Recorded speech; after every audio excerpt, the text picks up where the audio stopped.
ফজরের 2 রাকাত সুন্নতের পরে একটি দোয়া 100 বার পড়লে পুরা দুনিয়া তার কাছে নত হবে ইনশাআল্লাহ। আল্লাহ পাক রব্বুল আলামিন দুনিয়া তার কাছে নত করে দিবেন।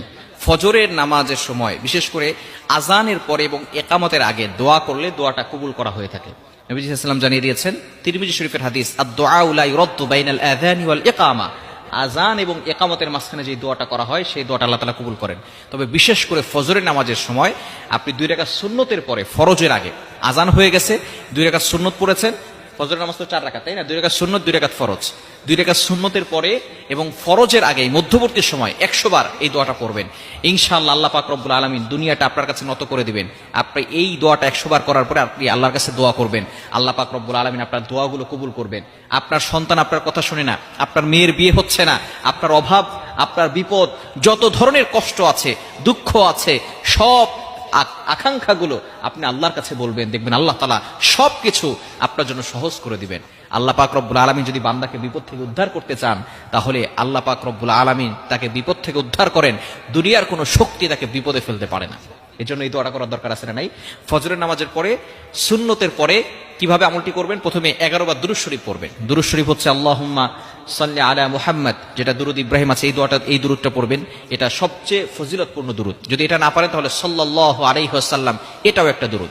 আপনি এটা 11 বার পড়বেন। পড়ার পরে এরপরে আপনি 100 বার এই দোয়াটা পড়বেন, সুবহানাল্লাহি ওয়ালহামদুলিল্লাহি ওয়ালা ইলাহা ইল্লাল্লাহু আল্লাহু আকবার ওয়ালা হাওলা ওয়ালা কুওয়াতা ইল্লা বিল্লাহিল আলিয়্যিল আযীম। 100 বার পড়বেন। এগুলো আমরা সকলে পারি না? সুবহানাল্লাহ, আলহামদুলিল্লাহ, লা ইলাহা ইল্লাল্লাহ, আল্লাহু আকবার। এগুলো, এই জিকির তো আমরা সকলেই পারি। এরপরে হচ্ছে লা হাওলা ওয়ালা কুওয়াতা ইল্লা বিল্লাহিল আলিয়্যিল আযীম।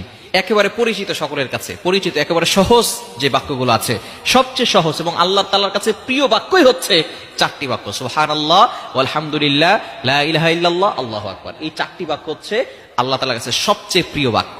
সুতরাং আপনি ফজরের সুন্নতের পরে 11 বার দুরূদ শরীফ পড়বেন। এরপরে আপনি এই দোয়াটা পড়বেন, সুবহানাল্লাহি ওয়ালহামদুলিল্লাহি ওয়ালা ইলাহা ইল্লাল্লাহু আল্লাহু আকবার ওয়ালা হাওলা ওয়ালা কুওয়াতা ইল্লা বিল্লাহিল আলিয়্যিল আযীম। 100 বার পড়ার পরে এরপরে আপনি আল্লাহর কাছে আরো 11 বার দুরূদ শরীফ পড়ে আল্লাহর কাছে দোয়া করবেন।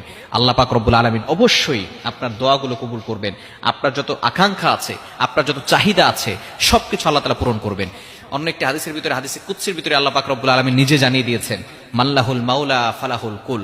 যদি তোমরা আমি আল্লাহর সাথে সম্পর্ক করতে পারো, তাহলে দুনিয়ার সবকিছু আমি আল্লাহ তাআলা তোমাদের কাছে নত করে দিব। মাল্লাহুল মাওলা ফালাহুল কুল। যদি আল্লাহর সাথে সম্পর্ক করা যায়, দুনিয়ার পিছনে আপনার ছোটার দরকার নাই, দুনিয়া আপনার পিছনে ছুটবে। দুনিয়া আপনার পিছনে ছুটবে আপনি যদি আল্লাহর সাথে সম্পর্ক করতে পারেন, কারণ এই দুনিয়ার সবকিছু